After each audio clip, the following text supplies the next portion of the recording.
आप सभी को राधे राधे, जय श्री कृष्णा। दोस्तों, लड्डू गोपाल से जुड़ी एक अत्यंत अद्भुत लीला कथा आज आप लोगों के साथ शेयर कर रही हूँ, जिसे सुनकर लड्डू गोपाल के प्रति आपके मन में श्रद्धा और विश्वास और भी अटूट हो जाएगा। देखिए, जब हम लड्डू गोपाल को घर में स्थापित करते हैं तो हर कोई जो है अपने अनुसार उनके साथ कोई भी रिश्ता बनाता है। जैसे मान लीजिए कोई उनके साथ पुत्र का रिश्ता बनाता है, कोई उनके साथ भाई का रिश्ता बनाता है, तो कोई उन्हें अपने सखा रूप में स्थापित करता है। जरूरी नहीं है कि हर कोई इंसान एक ही रिश्ते से उन्हें जो है स्थापित करे। सब अपने अनुसार अलग अलग रिश्तों से लड्डू गोपाल जी को अपने घर में स्थापित करते हैं। कुछ लोग उन्हें घर में ठाकुर जी के रूप में भी विराजित करते हैं, अपने घर के मुखिया के रूप में भी विराजित करते हैं, ताकि उनके घर की जो बागडोर है वह सब कुछ लल्ला के हाथों में रहे। और यह जरूरी नहीं है कि जिस रूप में आपने लड्डू गोपाल को घर में स्थापित कर लिया वह उसी रूप में स्थापित रहेंगे। हमारे नटखट लाला लड्डू गोपाल के अनेकों रूप है और वह अपने हर एक रूप का जो है अनुभव हमें कराते हैं, अनुभूति कराते हैं। अब आप सोचोगे कि किस प्रकार से कराते हैं। आपने देखा होगा, जब कभी हमारे नटखट लाला को शैतानियाँ सूझती थी तो वह मक्खन चुराने लगते थे, तब उनका नाम माखन चोर रखा गया। जब हमारे लड्डू गोपाल के साथ कोई चालाकी करने की कोशिश करता है तो वह भी उसे छल लेते हैं, इसलिए उन्हें छलिया भी कहा गया। जब नटखट लाला को माता यशोदा बाहर जाने से रोकती थी, यमुना पर जाने से रोकती थी, तो वह उनसे छुपकर शैतानी करके वहां से दौड़कर चले जाते थे। तब उनको नटखट लाला के नाम से जाना गया। और भी काफ़ी नामों से हमारे लड्डू गोपाल को पुकारा जाता है। यशोदा लाला, नंद लाला, देवकी नंदन, मनमोहना, माधुरी, बंसी बजैया, लाखों नाम है हमारे कृष्ण कन्हैया के। हमारे नटखट लाला के हजारों नाम हैं। और जब वह हमारे घर में स्थापित होते हैं तो हमारे साथ लीलाएं करते हैं, अपनी अनुभूतियां कराते हैं। आज की यह लीला कथा हमारे साथ शेयर की है आगरा में रहने वाली सरिता गुप्ता जी ने। सरिता जी कहती है कि मेरा बड़ा ही सौभाग्य है कि लड्डू गोपाल ने, नंद लाला ने मुझे अपनी सेवा के लिए चुना। और यह बहुत ही रहस्यमयी लीला कथा है, इसलिए अंत तक लड्डू गोपाल का ध्यान करते हुए उनकी लीला कथा का आनंद अवश्य लेना। दोस्तों, सरिता जी कहती है कि मेरे पति जो है वो कंपनी में जॉब करते हैं, हम किराए के मकान में रहते थे। हमारा अपना खुद का जो है घर नहीं था। हमारे घर में मेरे सास ससुर, मेरा एक छोटा बेटा और मेरे हस्बैंड, बस हम यही 5 सदस्य हैं। हमारा छोटा सा परिवार है। हम काफ़ी दिनों से जो है अपना खुद का मकान लेने के लिए सोच रहे थे, लेकिन हमें हमारी पसंद का कोई भी मकान नहीं मिल रहा था। सरिता जी कहती है कि मैंने ठाकुर जी से यह प्रार्थना की थी कि जब हमारा खुद का घर बन जाएगा तो मैं वहाँ पर लड्डू गोपाल जी को स्थापित करूँगी, उनका छोटा सा मंदिर बनाऊँगी और उनकी सेवा करूँगी। होता है ना, जब हम कोई मनोकामना अपनी पूरी करने के लिए बिहारी जी से कहते हैं, वृंदावन जाते हैं, तो वह हमारी पुकार सुनते भी है। ऐसा नहीं है कि हम उन्हें कुछ लालच देंगे कि हम ये करेंगे तभी वह हमारा कार्य पूरा करेंगे। यह तो एक श्रद्धा भाव होता है। दोस्तों, अगर सरिता जी के मन में यह भाव आया कि भाई मेरा खुद का मकान हो, अच्छा सा मंदिर हो, तो मैं ठाकुर जी को स्थापित करूं, बड़ा ही अच्छा भाव आया। अब सरिता जी कहती है कि काफ़ी ढूंढने के बाद हमें एक हमारे अकॉर्डिंग जैसा हमें चाहिए था ऐसा मकान मिल गया। हम बड़े ही खुश थे और वह मकान हमने जितना सोचा था, मतलब कि जितने पैसे में हमने सोचा था उससे हमें कम में ही मिल गया। हम इस बात से भी काफ़ी खुश थे कि चलो बिहारी जी ने हमारी प्रार्थना सुनी और हमें काफ़ी अच्छे जो है दामों में घर मिल गया। अब सरिता जी कहती है कि हम जल्दी जल्दी से जो है घर को शिफ्ट कर रहे थे, किराए के मकान से खुद के मकान में जो है शिफ्ट कर रहे थे। 3-4 दिन हमें शिफ्ट करने में लगे और जब हम नए मकान में गए तो वहाँ जाकर सरिता जी कहती है कि मुझे अजीब सी बेचैनी होने लगी। तो हमने सोचा कि थकावट की वजह से जो है मुझे ऐसा फील हो रहा है। बार बार मुझे ऐसा लगता था जैसे मानो मेरा सर भारी हो रहा है, मुझे सांस लेने में प्रॉब्लम हो रही है। इस तरह की मतलब छोटी छोटी परेशानियां मुझे बार बार हो रही थी। तो मेरी जो सासू माँ है उन्होंने कहा कि यह सब थकावट की वजह से हो रहा है। काफ़ी दिन से जो है ज़्यादा काम था, इस वजह से जो है थोड़ी थकावट हो गई है। चिंता वाली कोई बात नहीं है।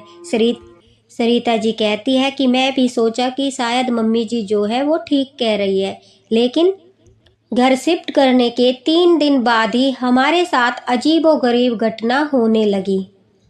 जो मकान हमने खरीदा था उसमें एक काफ़ी पुराना स्टोर रूम था जिस पर लॉक लगा हुआ था।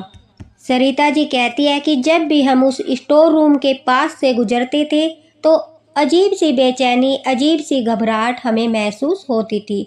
और वह सिर्फ मुझे ही नहीं बल्कि मेरी सासू माँ को, मेरे ससुर जी को, मेरे हस्बैंड को, सभी को उस स्टोर रूम के पास एक अजीब सी जो है फीलिंग आती थी। ऐसा लगता था कि मानो हमें इस स्टोर रूम से कोई पुकार रहा है। लेकिन यह सोचकर कि काफ़ी काम फैला है, अभी इस स्टोर रूम को जो है हम बाद में देखेंगे, यह सोचकर उस पर कोई ध्यान नहीं देता था। अब सरिता जी कहती है कि रात के समय जब काम करके हम थक हार कर अपना सोने के लिए बिस्तर पर जाते थे तो हमें अच्छे से नींद नहीं आती थी और हम सोचते थे कि यह घर बदलाव की वजह से ऐसा हो रहा है। होता है ना, कभी कभी जब हमारी जगह बदलती है तो हमें सोने में प्रॉब्लम होती है, नींद नहीं आती। तो सरिता जी कहती है उसी तरह हमें भी लग रहा था कि नई नई जगह है, अभी शिफ्ट किया है, थोड़ा हमें जो है यहाँ पर ढलने में समय लगेगा। लेकिन एक रात उनके साथ एक अजीब घटना होती है। वह कहती है कि जब मैं रात को सो रही थी तो अचानक से मुझे सपने में एक बच्चे की रोने की आवाज़ सुनाई दी जो जोर जोर से रो रहा था और वह आवाज़ उस स्टोर रूम से आ रही थी। अब सरिता जी कहती है कि मैं एकदम से घबरा गई, उठकर अपने बिस्तर पर बैठ गई। मुझे घबराया देखकर मेरे हस्बैंड भी बैठ गए और उन्होंने पूछा कि क्या हुआ, क्या बात है, तुम इतना घबरा क्यों गई हो। तो सरिता जी कहती है कि मैंने उन्हें अपने सौपन के बारे में बताया। तो सरिता जी कहती है कि मेरे हस्बैंड ने मुझे कहा कि अरे ऐसे ही सपना आ गया होगा, घबराने वाली बात नहीं है। मैं फिर से सोने की कोशिश करती हूँ लेकिन बार बार वह बच्चा मुझे सपन में दिखाई देता है। उस बच्चे को देखकर सरिता जी कहती है कि मेरी आंखों में आंसू आ रहे थे। वह इतना सुंदर, इतना प्यारा बच्चा था, लेकिन वह भूख से व्याकुल था, गंदे वस्त्र पहने हुए था और ऐसा लग रहा था मानो काफ़ी दिन से जो है उसे किसी ने स्नान भी नहीं कराया। उसकी आंखों में चमक थी और वह मुझे जैसे बोल रहा हो कि मुझे आपके पास आना है। सरिता जी कहती है कि मैं उस सपने को देखकर और भी अधिक बेचैन हो गई। मैंने सुबह उठते ही अपनी सासू माँ को उस सपने के बारे में बताया, लेकिन उन्होंने मेरी बात पर विश्वास नहीं किया और कहा कि बहू तुम थक गई होगी, इस वजह से जो है तुम्हें कुछ भी दिखाई दे रहा है। अचंभित करने वाली बात तब थी कि वही बच्चा अगले दिन मेरी सासू माँ को भी दिखाई दिया। उसी तरह से वह बच्चा गंदे वस्त्र पहने हुए था और उसकी छवि बड़ी ही सुंदर थी। ऐसा लग रहा था मानो काफ़ी दिन से जो है वो बच्चा उस स्टोर रूम में बंद हो। और वह भी मेरी तरह उस दिन रात भर सो नहीं पाई, क्योंकि जब भी आंखें बंद करती तभी उन्हें वह बच्चा दिखाई देने लगता। अब सरिता जी कहती है कि सुबह उठते ही उनके सासू माँ ने भी वही सपन दोहराया। तब हम सबको लगा कि शायद कुछ तो है जो हमसे छुपाया गया है। सरिता जी कहती है कि एक प्रॉपर्टी डीलर के माध्यम से हमने वह मकान खरीदा था। तो मेरी सासू माँ और मैंने सोचा कि हम आसपास के घरों में जाकर पूछते हैं कि कहीं इस घर से जुड़ी कोई ऐसी बात ना हो जो हमसे छुपाई गई हो।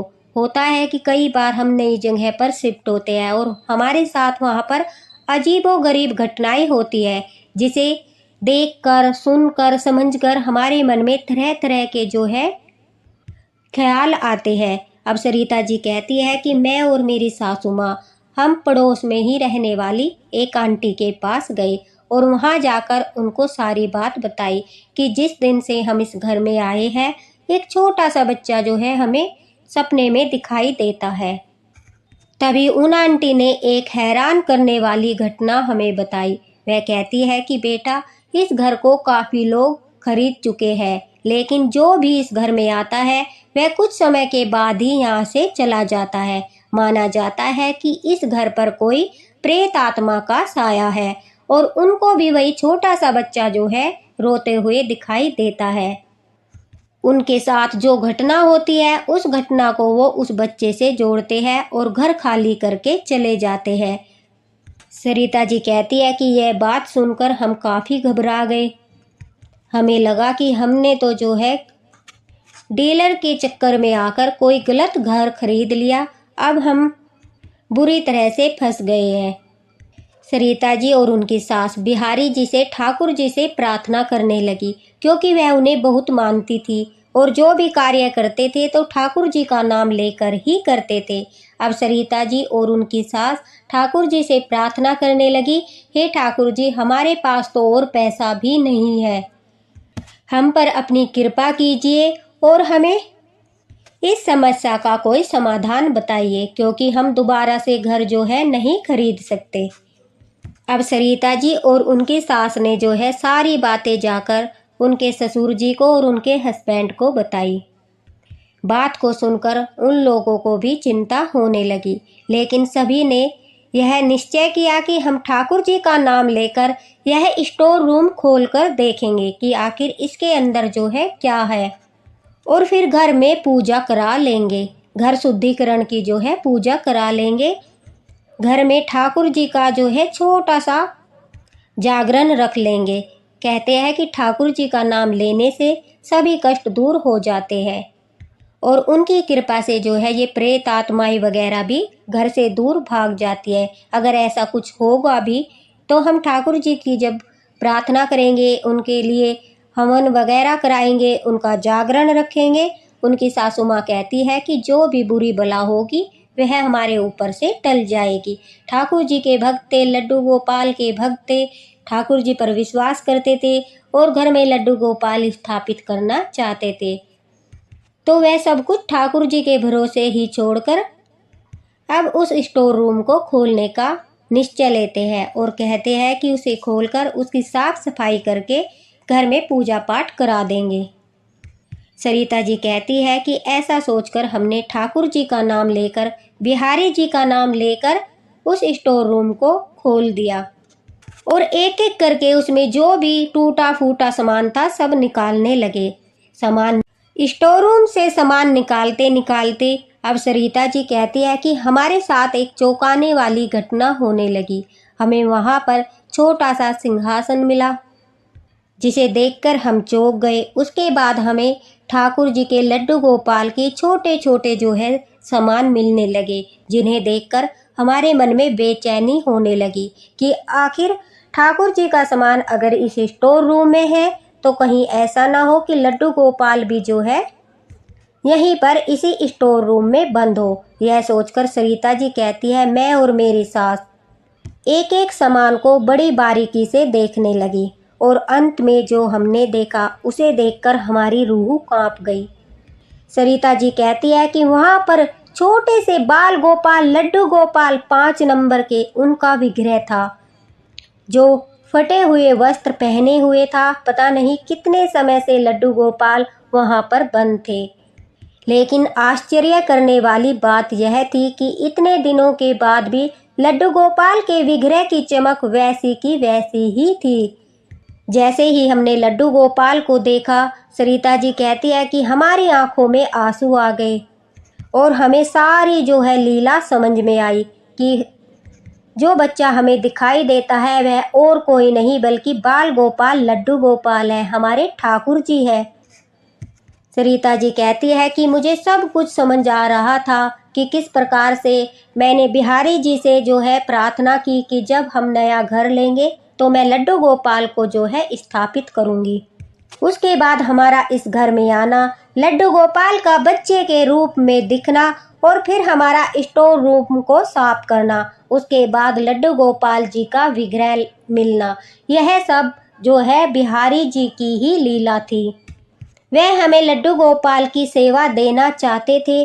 हमसे पहले काफ़ी लोग उस घर में आए, लेकिन देखिए क्या दुर्भाग्य था उन लोगों का कि वह प्रेत आत्मा का साया समझकर घबरा कर घर को छोड़कर भाग गए। लेकिन हमें ठाकुर जी की सेवा मिलनी थी, हमें उन लड्डू गोपाल विग्रह की सेवा करनी थी। इस वजह से जो है ठाकुर जी ने ऐसे कारण बनाए कि हमने स्टोर रूम खोल दिया।